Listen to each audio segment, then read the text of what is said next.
Good morning, Tallahassee. It's time to wake up Warchant on 97.9 ESPN Radio. Here's Warchant.com's Aslan Hajavandi and Corey Clark. What is up? Let's do a radio show. We'll call it Wake Up Warchant. It'll be right here on 97.9 ESPN Radio. It'll be brought to you by For the Table Hospitality as well. And there are three great locations over in the College Town District, Central, Madison Social, and Township. The two guys will be named Corey and Aslan. I'm Aslan. He's Corey.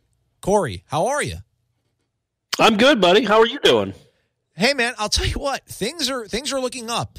People of my ilk, what I like to refer to as the greatest generation, those who endured the Chris Ricks era here at Florida State would probably know this block of Highway 90 and Tennessee Street as where Chubby's used to be. If you're part of the Renaissance era that got to witness and experience Jameis Winston and Jimbo Fisher win a national championship, you might have known it as the Coliseum. If you've ever been to Tallahassee and ever had any sort of love for Florida State, you've known it as the place where the Department of Anthropology was located. Dude, it's going to be a target. Corey, it's going to be a target right there on Tennessee and High practically.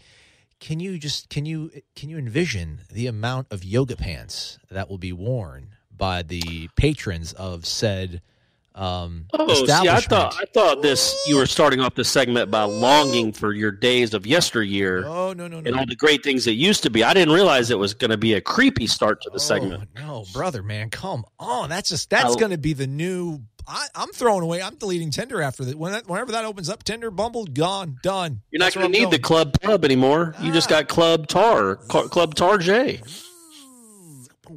Three. My buddy told me three. Reels and then a tug. 3 reels, tug. 3 reels and a tug. Just get the bait to pretend like it's a wounded piece of whatever bait. Obviously, yeah. I'm stoked. Plus, for this city being so dominated by the university, obviously there's no big box store like that that's really close by, that's within the where the student populace can use it. Not that I'm part of the student populace, but I do live close to it, so I'm kind of looking forward to it. But yeah, that's all I got right now, man. That's how. Is that all we're talking about for the hour? I will say I feel like Target could maybe be a sponsor for this show. I think that's something we can look into. And I'm not going to go down the creep road with you a little bit, but yoga pants were. I'm just saying this to all the men and all the ladies listening.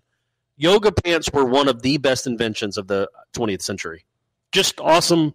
And, I'm in a committed relationship, a loving relationship. I say that lovingly and committed, but yoga pants are awesome. Good work to whoever did that. You lived your best life. Hopefully, whoever created yoga pants. Hopefully they're listening to this podcast in Bali or Bora Bora or, Tahiti or something and just living a very good life. Well, what you've done is really changed the entire trajectory of mankind with that simple invention that's made everything nice and easy. So we do thank you for that.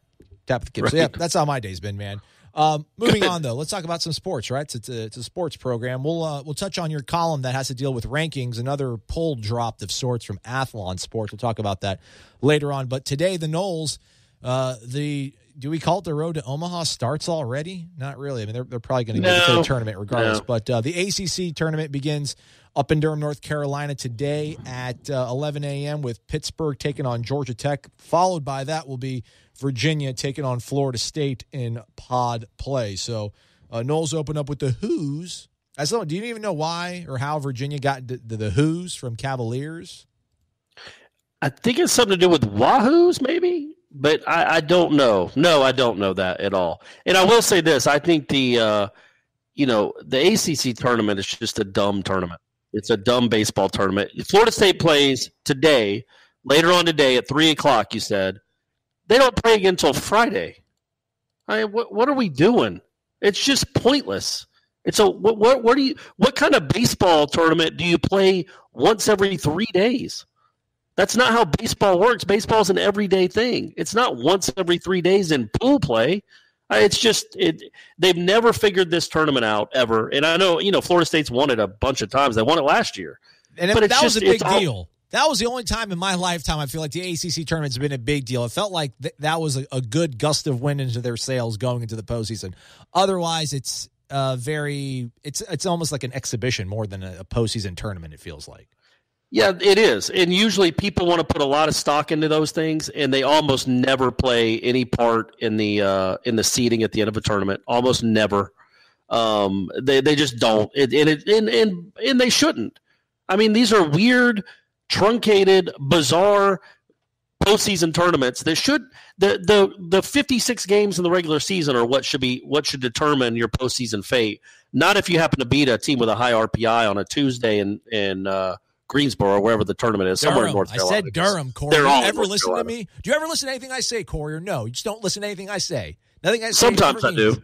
I'm just kidding. Yeah, it's Durham. It's okay, though. Okay, sorry. But I would say this. There was another time, and I feel like it was 6 or 7 years ago, Florida State finished the season on I think they got swept at Clemson, and then they lost their first game of the ACC tournament, and I think Miami was like 1 out away. I think this is what happened. Miami was 1 out away from losing to Boston College or beating Boston College, and Florida State would have been eliminated before they even played their second game. They would have been eliminated from having any chance to play for the championship. But somehow there was this miraculous rally. Boston College or whoever won pulled off the upset, and then Florida State won later that day, beat Virginia, I think, which was the number 1 team in the country, won their next game, and then won the ACC championship. So there are moments like that are kind of cool and kind of memorable. And you mentioned last year, Jackson Luke hit a walk-off, and then they beat North Carolina in the championship. Those were nice moments, but only because I think the season had been such a disappointment up to that point. This time, it really doesn't make a difference. Maybe there's an outside chance they can get a top 8 seed if they play well up there. But even then, I don't know if beating Virginia and beating NC State again gets you into the top 8, or should it? It's 97.9 ESPN Radio. My gosh, your recall is awesome. Oh, was I even? Well, I didn't even know if I was going to be close to that. I believe you. I trust you. I don't know. I'm trying to Google it and find it, but you said it with just such conviction that we're all going to take it as gospel because, like I just said, you have a fantastic recall. By the way, side note, like you were correct on it. Who's is short for Wahoos. The nickname is a formation of the school's yell, which is Wahoo Wah. That's a really cool yell. So if you don't know, now you know, folks. C.J. Van Eyck will get the start for the Noles in Game 1 against Virginia. Game 2, NC State has not revealed who they'll throw against Florida State, but Drew Parrish will get the start for the Noles. Man, Van Eyck's 6-0 on the year. Parrish is 4-0. It's crazy. Yeah, man, and one's a freshman, one's a sophomore. I mean, and who knows with Tyler Holton, and who knows if he'll even be healthy at this time next year. But if he comes back, I mean, it's a weird injury, but if he's anywhere close to what he was, and if he's available at all, like next April, I mean, you're looking at it again. It just makes you kind of shake your head and grimace at what this season could have been. Mm-hmm. And it's not over. They still got a chance to do some fun stuff. But you would have literally your starting rotation could probably be Holton, Parrish, and Karp with Van Eyck and Sands in your bullpen. I mean, that's 2 guys coming out throwing 95. Or Sands starts and Karp comes out throwing 95. I mean, it had a chance to be a really special pitching staff. And even still, Drew Parrish and C.J. Van Eyck are really good, and they're going to be really good next year. I'm interested, like, say Van Eyck today goes 7 innings and gives up 4 hits and a run. Is that his last start of the season? When do you start him again?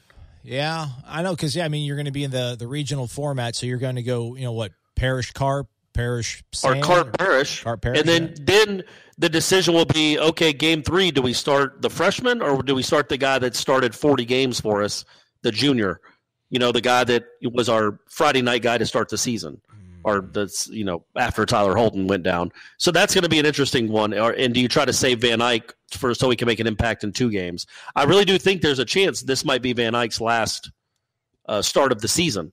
And they're maybe going to just try to get him 4, 5, 6 innings and then get him he can pitch again Friday. They get 2 days off. So he can pitch a couple innings in relief on Friday if they want him to. Just to get used to that being able to come back on a couple days rest and pitch again. Because I do think, it's weird what they're going to do with him because he's, again, their most talented pitcher. But I don't think you pull either of the other 3, Parrish, Karp, or Sands. I don't know. This is the maddening part, I would imagine, of what it's like to be Mike Martin, because you've in the course of your, 39-year career, you've trust your hunch. I mean, you've played probably every probability, every angle of everything. So you're faced with this huge fork in the road, right? Go with the freshman or go with the guy who, you have more baseline knowledge on. But it just feels like Van Eyck has been so much. I mean, actually, Cole had a pretty good game on Saturday. Things kind of, like you said, he melted kind of towards the end of the he made it to 7 innings, I think, did he not? And that's about the limit that he has on himself. That's about when the governor kicks in. So, I don't know. Van Eyck, I think he's got that little something in him that, I don't know, it'll be playing with fire, I think, throwing him out there. But, man, if he can make it work, I mean, he'll do some crazy things out there. He'll be very effective. And then I think a guy like Cole, you bring him in, I'm more interested to see how Cole looks coming out throwing, 2 innings in relief than I am, seeing him go out there and start again. But that's just me. Yeah. I mean, I agree with that too, but I think that's just what he is. He's a starter. He hasn't. I don't know that he's ever pitched in relief. If he has, it's just been once or twice, I think. So I think that's what they're gonna. I mean, it'd be weird at this moment to say, okay, we're completely flipping roles. But I mean, I think it's going to be a thing where Van Eyck is going to be used a lot. They know it's not an accident that he's getting the first start. Now, it doesn't help that it's on a Tuesday, so Parrish couldn't go because he pitched on Thursday or Friday or whenever that was. But, I just think that they want to keep Parrish on that schedule so he can pitch this Friday and then next Friday. But, Van Eyck is a guy that needs to get a lot of innings. He's been probably their best pitcher down the stretch. And what this also does, this also, Corey, is going to get Florida State prepared for when they go 2-0 to start off in Omaha. Then you have that long delay before you make it to, your next game in Omaha. So this sort of big gap in their first 2 games of the ACC tournament will get them primed for what's ahead in June. So I agree with that. I think all Florida State fans expect that to happen. Not only get to Omaha, but win those first 2 games to really sit pretty. Because that's, again, Florida State's due to do that, right? Yeah, it's got to happen at some point, man. Has to. All right, we have to take a break. We'll pivot to football when we come back. He's Corey Maslon. It's 97.9 ESPN Radio. It's Wake Up Warchant. You're locked in to Wake Up Warchant on 97.9 ESPN Radio. Wake up! Wake Up Warchant. 97.9 ESPN Radio. Maslon. He is Corey Clark. This show brought to you by For the Table Hospitality. Folks, get involved. Go over to warchant.com. Get on the Tribal Council. And I didn't market it correctly the other day, Corey, so it's clever. Tip of the cap to the boss man, Gene Williams, aka.com. He's got a graphic for it and everything. Penny Lane, title character, Kate Hudson, Almost Famous, the poster of the movie with her wearing the glasses and everything.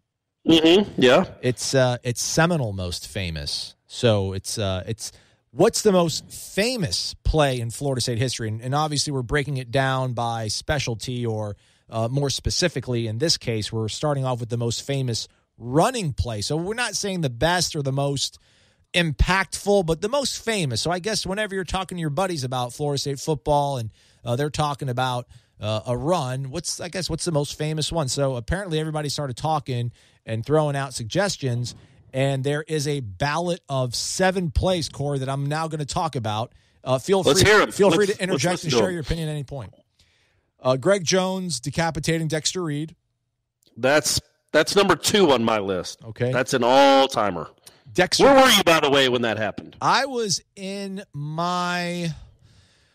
was I living in Indian Village at that time? I think I was. We were in Indian Village watching the game. My buddy was actually a trainer for Florida State. He did not go on the trip. All of us, we had a house party at my place watching that game. We had my kegerator was flowing like the waters of San Capistrano. And, yeah, we just went nuts. Because that was a year, Ricks was coming into his own. He was no longer a freshman. It was going to be a sophomore year. He's going to learn from his mistakes.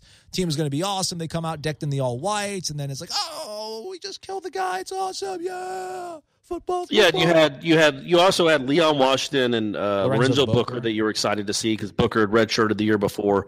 But, yeah, I remember that play because I was at my dad's. It was just the opening. There was probably 15 of us around just watching it. But there were only like 3 Florida State fans in the room. Everybody else was just watching it because it was a Saturday night. It was something to do. And literally, it was as loud as like if the Braves had just won the World Series with a walk-off. The place, everybody yelled, oh, as loud as they could and jumped up. Because it wasn't just that he did it. it was like he sized him up for a second. He did. Like you could see it kind of coming, like he slowed down to then launch himself into him, and he went flying everywhere. And I think Lorenzo Booker said afterwards he looked like Mr. Potato Head. Yep.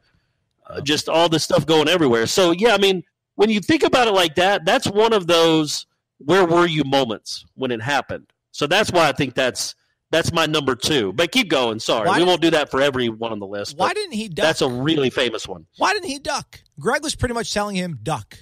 Duck, buddy. He had no – I mean, have you ever seen any running back do that ever, though? So, like, it didn't even formulate in his brain that a running back would stop running towards the sideline and then jump straight right to lower the boom. Even a guy like Greg Jones. I just don't think it even occurred to him that was even a possibility. But after that, I bet he started ducking some. You got to scout your opponents. You would know that he's got Joe Frazier bloodlines in him, and, expect the unexpected. I don't know. He should have ducked. Should have gone for the hips, man. Tackled the hips. Yeah, exactly right. All right, next one was a Dexter Carter running for a touchdown against number 1 Miami back in 1989. Yeah, that was the second play of the game. The first play of the game was Leroy Butler intercepting Gino Torretta. And then the very next play, Carter goes around left end, gets a really good block from Edgar Bennett, and scores a touchdown on Florida State's first play. And that was against the team that would end up going on to win the national championship, that Miami team. And Florida State beat them. That was their only loss of the season was that game. It was a really loud moment in Doak Campbell. Right. Anyway, next. Peter Warwick's run against Louisiana Tech. Yeah, don't you think? I think that's the number 1. That defines his entire career. That defines the number 1. That defines a career. Actually, I don't know, man. That touchdown catch against Virginia Tech is kind of maybe the defining play of his career. But I don't know. That's the one singular sort of play from perhaps the one singular most explosive athlete that's ever played football for Florida State. So it's tough to not say that's the most famous one. But it's against Louisiana Tech, so maybe deduction of points for a group of 5 competition. In the season opener. But, yeah, that was that's just a lasting play. That's one of the all-time highlights in Florida State history from one of its all-time best players. Yeah. Amp Lee against Michigan in the Big House, 91. Man, so far I've been to 3 of these 4 games. I wasn't at the Peter Warwick one, but I was at that one, the Amp Lee one. What's crazy about that, and real quick, I'm not going to do a soliloquy on all of them, I promise. Well, maybe I will. Apparently I am. But it was a 44-yard run, but he stopped. It looked like he was going out of bounds. I was sitting in the stands, and it looked like he was going out of bounds for like a 12-yard gain. So I sat back down thinking, okay, the play's over. I literally thought the play was over because he was running straight out of bounds. All of a sudden, the people around me start cheering louder and louder, and I get up and he's going into the end zone. And if you watch that play, anybody that goes to YouTube that looks up Amp Lee, Michigan, the run is unbelievable. He makes the whole defense miss. But one other thing to look at is Eric Terrell, a wide receiver on that team, who later on went to not catch what could have been the game-winning touchdown against Miami in the wide right. Anyway, he makes a block at the 40-yard line, falls down on the block, gets back up, and you see him at the end of the play making a block at the 5-yard line. Like, just that kind of hustle is just stuff like that I always see. Like the Joyner play in 2013, Derek Brooks made a play like that with the Bucs. Those hustle plays are really fun to watch, and he made one of the all-time hustle plays on that run. Dude, you are ridiculous. I pulled it up. And, like, you were pretty much doing the play-by-play. You were Keith Jackson for me on that one. Terrell falls down, and I'm like, he's not going to get up. There's no way he gets up and gets back into the frame. Yeah, didn't he show up, like, at the 10? Yeah, he does. You psycho. Yeah. Good grief, man. I hope you never forgot Shanna's, like, you never forgot your wedding anniversary or anything ever, did you? Oh, I forget all that kind of stuff. It's just the weird sports stuff from my teenage years that it's like a steel vault, man. Dude, and it was 44 yards. You psychopath. Good Lord, man. Golly, that's my co-host, everybody. Love him. All right, Greg Jones, bruising run against Clemson in 2002. Yeah, were you there? Were you on campus for that one? I was in there. I was in the student section. I remember that vividly. That was the only Thursday night game in Doak Campbell. Recent memory, anyway, at Doak Campbell Stadium, right? Since I've been following them.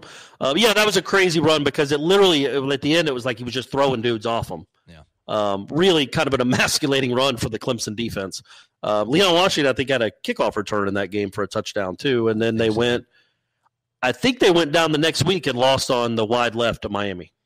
I don't think to bring up a painful subject. Sorry, everyone. Yeah. just keep showing off. Warwick Dunn, touchdown run against the Canes in 96.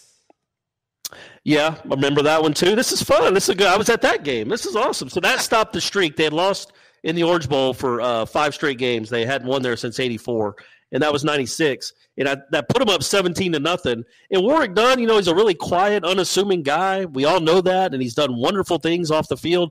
But he had a little ish talking to him too. And when he scores on that run, as soon as he crosses the goal line, nobody could catch him because he just blitzed by the whole defense. He puts his hand up to his ear. Like he had that little cocky swagger to him that you don't think about with Warwick Dunn. But he did it in the which I'm sure will be the most famous passing play of all time, at least it should be. The touchdown he scored in the swamp from Charlie Ward, he does that weird high step the last 5 yards, then pats his chest. He knew he was a badass. Yeah. And I think that's kind of lost in how unassuming he was. Is he had a little bit of that in him. I'm watching the play, and I just saw him put his hand to his ear. Yeah, and today he'd probably get kicked out of the game. He might have to kicked out of the ACC. But back then, you could put your hand up to your ear. Yeah. And the last play, Chris Thompson's 90-yard run against the Canes in 2010. Were you there, huh? You weren't. I was there for that. I was covered. That's the only one that I was actually covering, I think. So Dalvin didn't make it. Nope. Well, what's his most famous run? I don't know what's the most. When you talk about Dalvin Cook, is there one run you're like, oh, that's that run, that one, man? No, he was so dang good. Maybe if that one I would Clemson, say his freshman year, maybe against Miami when he put them ahead.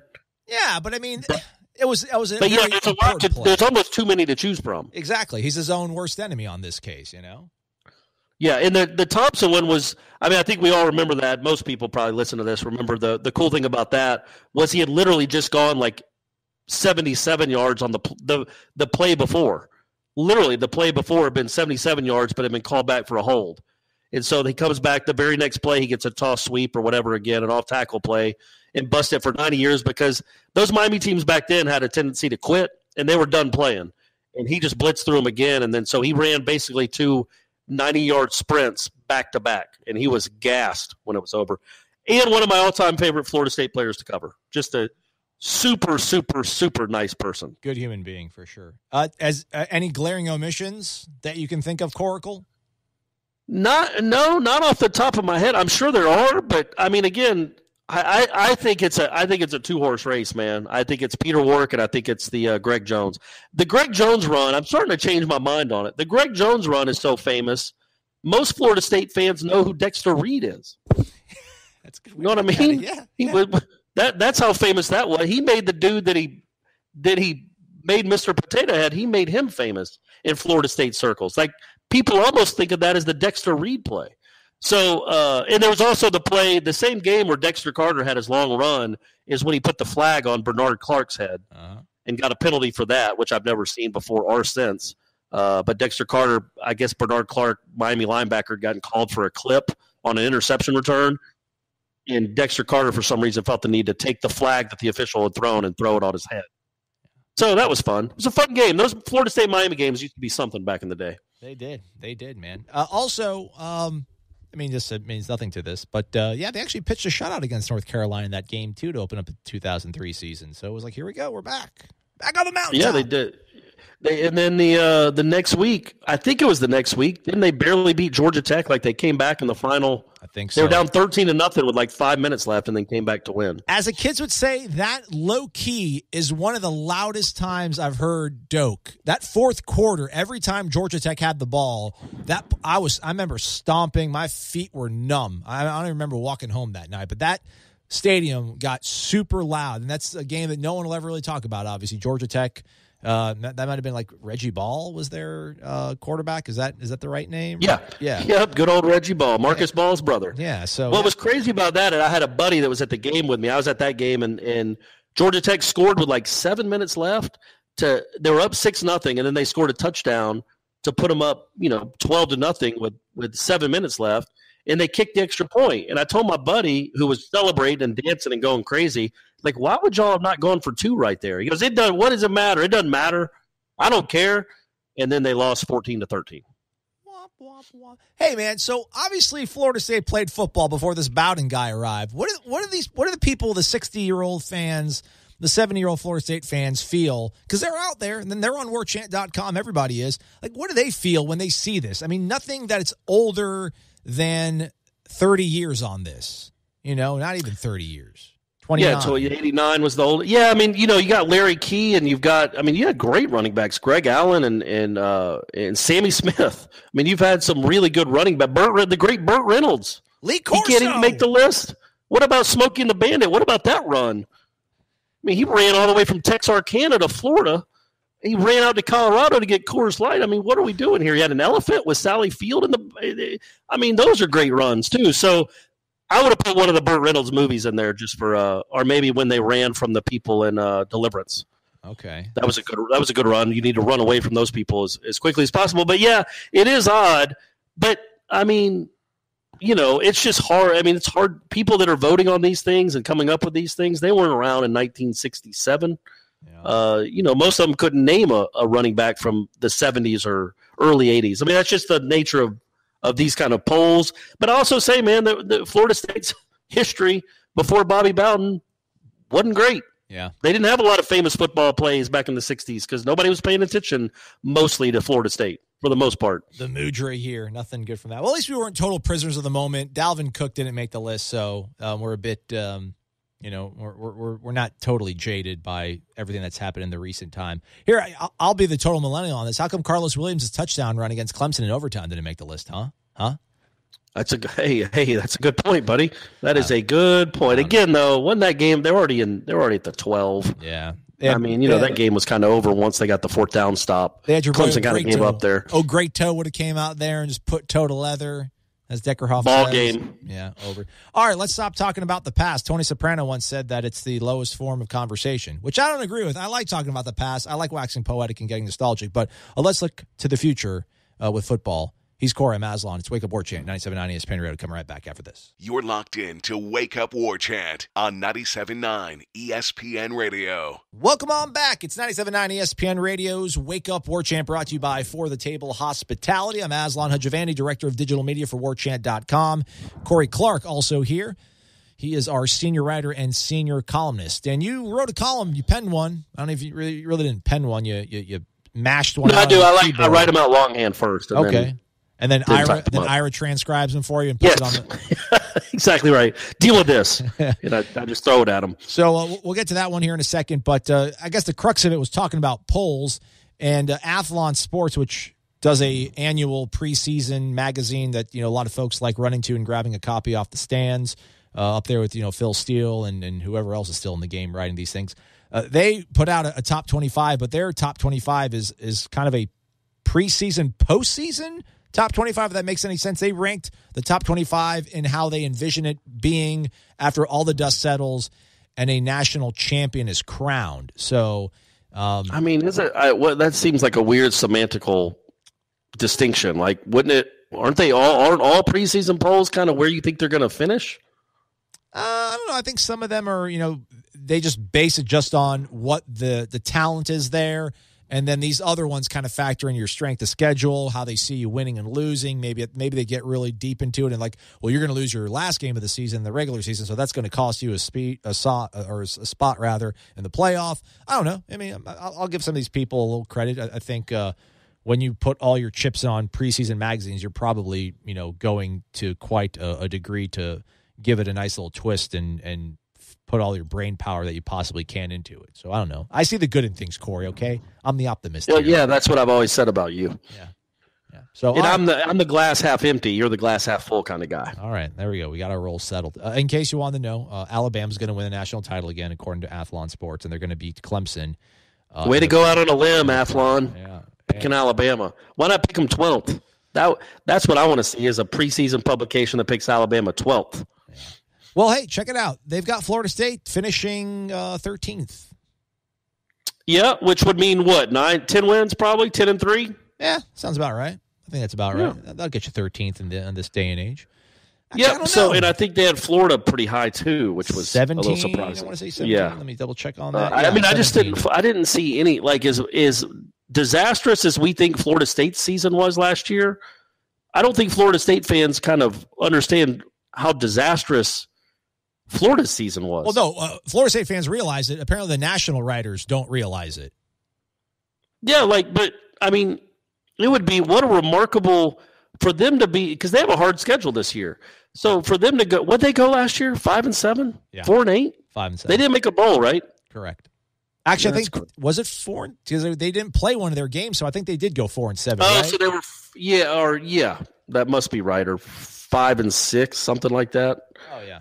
But yeah, they didn't go to a bowl for the second time in 4 years, which is nuts. But as bad as we all think it was, as bad as Florida State's season was, it wasn't near the dumpster fire that season was for Florida, and they still don't have a quarterback. They haven't had a quarterback since Hero Boy left a decade ago. You know, they haven't found anybody that could play. The one guy that looked like he had a pulse got popped for steroids, which how does that even happen these days? Nobody ever gets popped for steroids in college football and is now slinging it around at West Virginia. They don't have a quarterback. We don't know. I mean, they might, but we don't know that they do. Meanwhile, Florida State has two kind of proven guys. One definitely proven, and then I thought Blackman we've talked about it, did pretty well last year. So it's odd that Florida, the CBS poll has Florida 21 and Florida State 24, which, I mean, they're preseason polls. They don't matter. Nobody knows.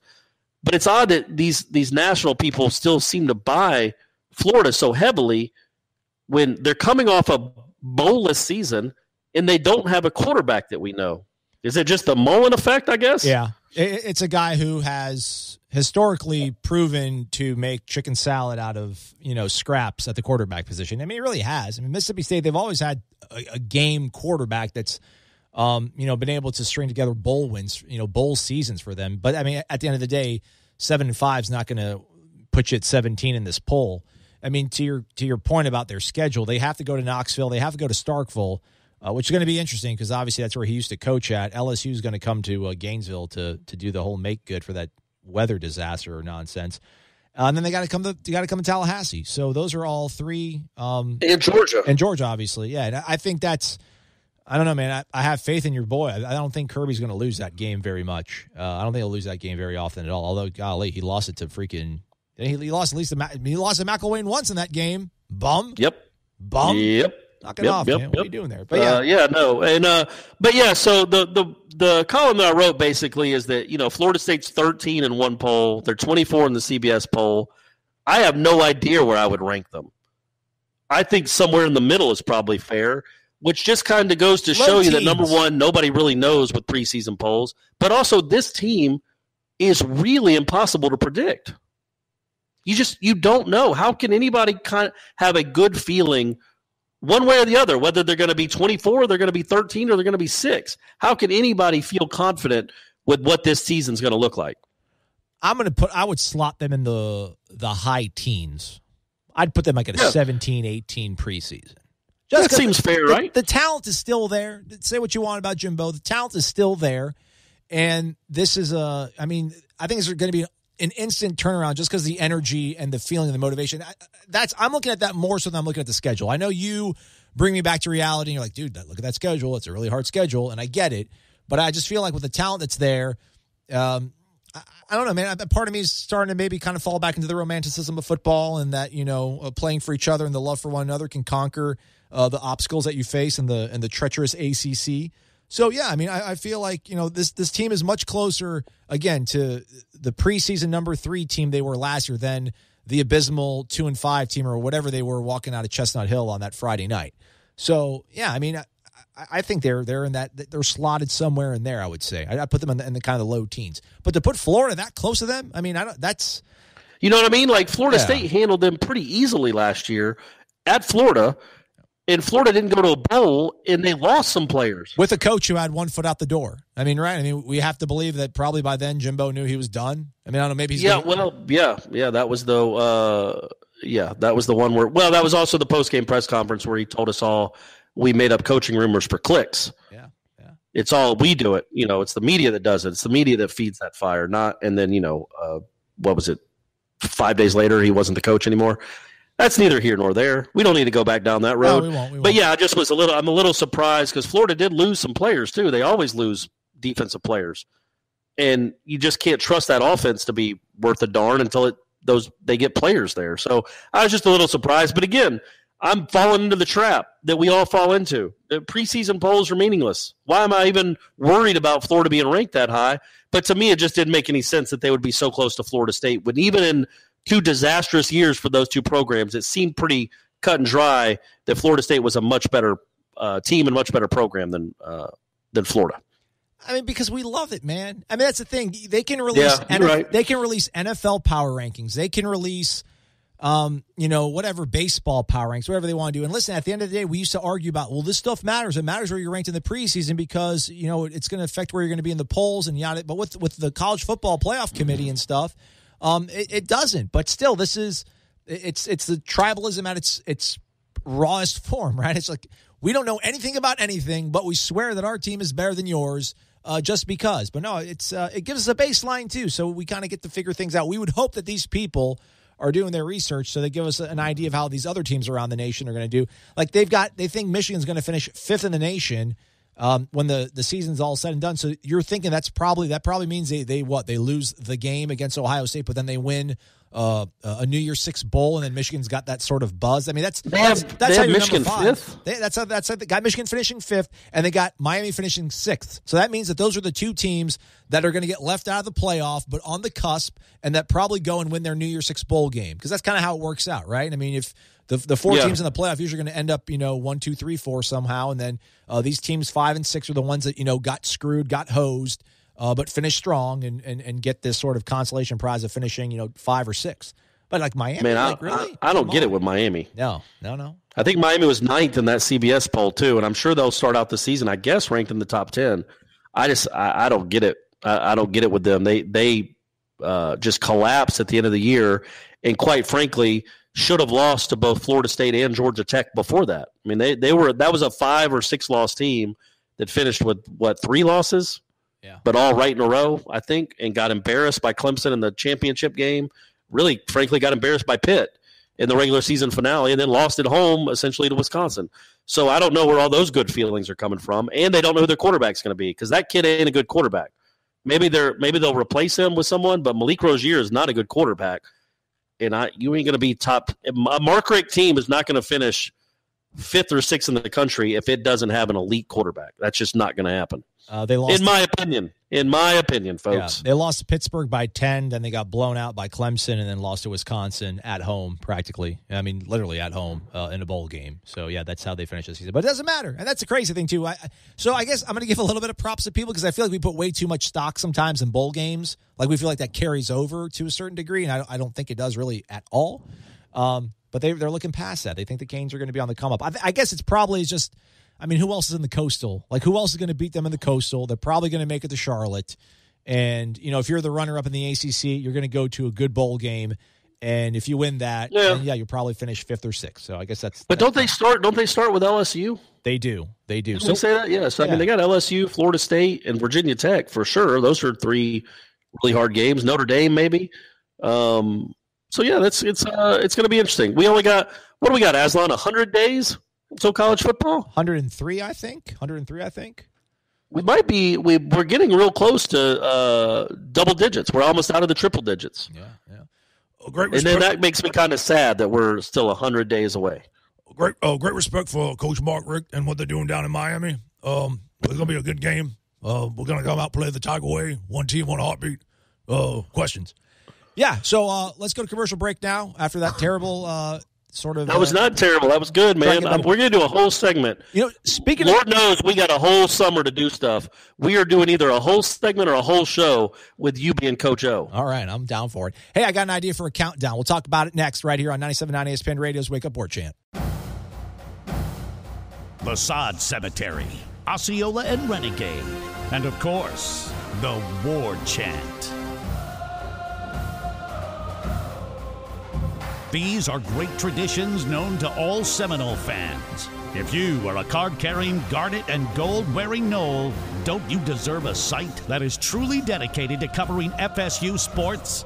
Warchant.com staff has over 50 years of experience covering the Seminoles. Warchant.com is the only FSU outlet with a full-time recruiting analyst in Tallahassee. Plus, it's the only site with a full-time videographer and a daily podcast, 100% dedicated to FSU sports. Why act like Gators and settle for second best? Warchant.com, your ultimate Seminole sports source.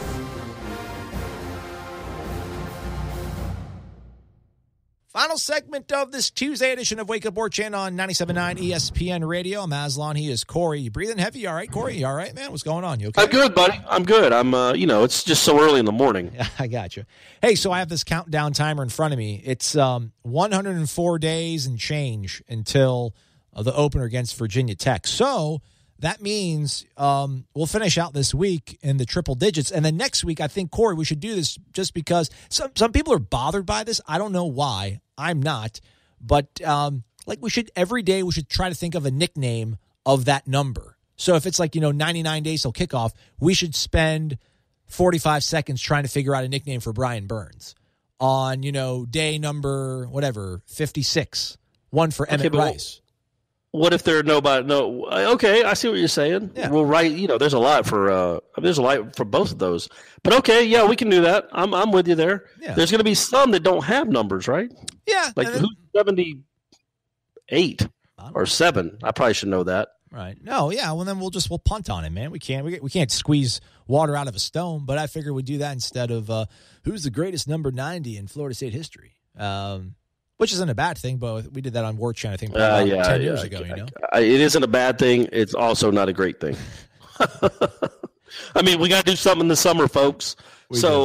Get ready for that stuff, too. Lord knows I spent the whole second segment of this show just showing off how much I can remember about games from 30 years ago. But if you ask me who Florida State played the second to last game of this season, I couldn't tell you. Yeah, we're talking about last week about Delaware State. And, oh, man, Odell, why are you running up the score, Odell? And it's like, oh, no, Odell wasn't coaching that game. That was still Jimbo. Yeah. It was Louisiana Monroe when he finally took over. So, yeah. Show, again, brought to you by For the Table Hospitality. We'll get to the Renegade Express. I think we'll do it on Thursday, Corey. We already have a bunch of voicemails in the queue. I did take a sneak peek. And I also looked at some of the mailbag stuff. If you want to maybe do some homework, I've tried to do some. A lot of the questions are about the ACC network and the money payout. I feel like there's so much misinformation. I don't know if it's misinformation or I get really bad anxiety when I read a story that's got, 9,000 numbers in it, especially when they all seem to contradict some way and it all doesn't lead up to like this ta-da. It talks about the revenue that the SEC brings in and then the amount of revenue they get from their TV contracts, how much they paid out per school, but that doesn't factor in necessarily how much they get from the SEC network itself. And that seems to be a concern from some. I know one of the questions was along the lines of, when this ACC network gets off the ground, will that kind of make up the difference of what, Willie wants for the standalone practice facility? And the short answer is no. Because, these things are, what, 20, 30, 40, $50 million, right? These aren't $8 million things, these buildings, correct? These aren't condos. These are the Death Star. Yeah, no. And I don't know how much money Florida State would even be getting from these.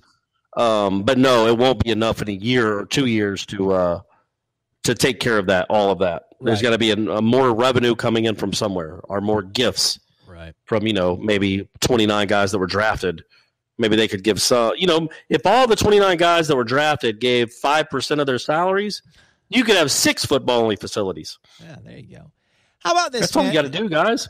And I'm glad I don't have to ask people for money because I used to work in sales and I hated it because I don't like people telling me what to do with my money and I don't like telling people what to do with their money and then trying to shake them down to buy stuff that they probably don't need. But anyhow, my thing, I didn't get to it yesterday with Ira. Maybe I did. I don't remember it. Maybe I blacked out there. Didn't they just change everything a few years ago? When they changed the logo, they got a new locker room, they got a new players' lounge, they got new coaches' offices, and then obviously got paid for by a gift, I'm imagining, or something. I don't know. And then that's no longer, they're just going to up and leave that stuff? If they have a football-only facility, maybe you keep the locker room for game days and you change in there, but when you practice, you use the other one. But in terms of the coaches' offices, the players' lounge, all that stuff, all that money you put into that 5 years later, just you can't trade it in. It's not a car. That's a bummer. Yeah, no, man, I don't know. I would think they'd keep them both. But yeah, man, sure. It's just crazy. I don't know, man. That was one of the things that people are are curious on. I think somebody thought you hinted at the fact that Florida State needs to stop spending money, but I don't think they really listened to the entire segment because you did point out the fact that this is just it's an unfortunate reality of what we live in, that you have to spend obscene amount of money, what seems like in perpetuity to keep this thing running, and there is no stopping. Well, there will be at some point. The bubble is going to burst. I feel like, to me anyway, I feel like one of the lone voices in the wilderness, like Christian Bale's character in what was the name of that movie about the financial crisis? Ryan Gosling was in it. The Big Short. Is that what it's called? Yeah, sure. Yeah, that sounds right. Where those guys are the ones that are like, man, this housing market, this bubble is going to burst. It has to. It can't keep going on like this. It's not sustainable. People aren't spending money on. A lot of people are getting rid of cable altogether. Yeah. So these TV contracts will dry up. They just will, because it's not as valuable an entity as it used to be. So that's where almost all the money comes from, is the TV with ESPN and ABC and all these partners. Well, that's going to be cut significantly, and I'm talking about maybe a decade from now, where we will see a huge drop off in TV subscribers, which means a huge drop off in viewership, in ratings, which means a huge drop off in revenue. So you can't keep building like you're a $300 million business when you're a $70 million business or $120 million, whatever it ends up being. I'm just making up numbers, but it is going to happen. So that's why I keep coming back to, we can't keep paying these coaches outrageous sums of money, because that well is going to dry up. Colleges are going to start running out of money. It hasn't happened yet. But the TV, the reality of the TV marketplace, in that people are cutting cords and they're streaming everything, that is a huge cut. That's why ESPN had to lay off over 100 people last year. They can't afford to be as big as they were, and that's just going to keep on happening and keep on happening. And so at some point, the water's got to level out, and there's going to be a huge drop off where you can't. It just is not financially feasible to pay a coach $7 million a year when your revenue's been cut in half. And on the same token, to spend $120 million on a football-only facility. Right now, though, the reality is that you feel like you need to keep up with Clemson, Florida, Miami. Like I pointed out yesterday, Purdue. Again, Purdue has one, and Florida State doesn't. That's ridiculous. So I understand the reality, and Florida State will get one. One way or the other, they're going to get one. But in 10 years, the whole financial landscape of college football is going to be completely different. It's not going to keep growing and growing and growing. It can't. So what's going to be the first thing that happens? What's going to be the first shoe that drops? It can't be coaches' salaries. You know what I mean? What will it be? The salary? It should be coaches' salaries, but I find it hard to believe that that's going to happen. These guys aren't going to take pay cuts of that. I guess they have no really, I don't know, with their leveraging powers, but I don't think these agents are going to allow it to happen. I mean, but then what? Like if schools just say, like, what happened in Major League Baseball this year? They get out of the football business. They realize they can't compete for national titles, and it's not going to be worth it, and there's not going to be as many kids playing football and wanting to play college football, and then it becomes a sport that's played. It becomes a lacrosse of the South. It's only going to be played. I'm talking about like 10 years from now, when I think these TV contracts are going to have to be renegotiated because of the reality of the situation. ESPN can't afford to pay $300 million to SEC schools. They're not making that money in return. And I'm talking about 8 to 10 years from now. They probably are now, but it keeps dwindling because people keep cutting their subscriptions. So with that said, this year, this offseason in Major League Baseball, I'm sure it was collusion. But all the owners said, hey, we're not spending this crazy amount of money on these players anymore. And they didn't. And you had guys going into like the third week of spring training that still didn't have jobs because they were asking for too much money. And then they had to settle for well less than they would have gotten 3 years ago. That's just the reality of the marketplace now. And I think that's going to start happening in the NBA too. And so I think it's going to happen with college football coaches. It will get to a point where Florida State will say, we cannot afford to pay you $7.5 million. We do not have the money. And then he'll go, okay, well, I'm going to go to Tennessee. We'll go to Tennessee. Tennessee can't afford it either. Neither can Oregon. Well, Oregon can because they have Nike.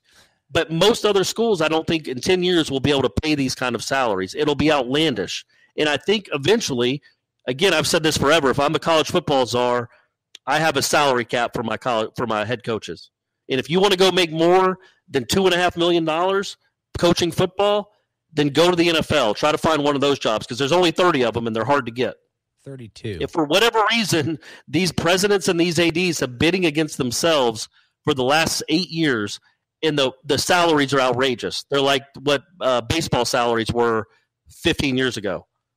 And eventually it'll come back down. It has to. It can't. I mean, if it doesn't, then what are salaries going to look like in 2026 or 2030? Or would Nick Saban make $26 million a year? Right? It can't keep going up. Would Willie Taggart make 14? You got to adjust for inflation, right? I mean, you got to adjust for inflation. So, golly, no. There's got to be a breaking point. We haven't hit it yet. Yeah. It sounds like it's probably going to happen eventually. I don't know how much longer they want to kick the can down by doing streaming services, and a lot of people just kind of saying that it's like that comic strip meme where it's like a dog sitting in a room with flames, and the dog just says, "This is fine." It kind of feels like how we're talking about when we're talking about college football. Times they are changing. But we'll be here tomorrow, and we're going to do a radio show for you, darn it. He's Corey. I'm Aslan. It's 97.9 ESPN Radio. Jeff Cameron coming up at 3. Warchant.com is the ultimate inside source for FSU football and recruiting. And now you can get in on the action for free for an entire month. Warchant.com is offering a risk-free 30-day trial subscription. Get full access to the #1 website covering the Seminoles just by entering the promo code WARCHANT30. That's WARCHANT30. Sign up and get in on the world's most active FSU message boards. Receive breaking news, stories from our award-winning staff, plus get exclusive interviews and videos. Just enter the promo code WARCHANT30. Warchant.com, your ultimate Seminole sports source.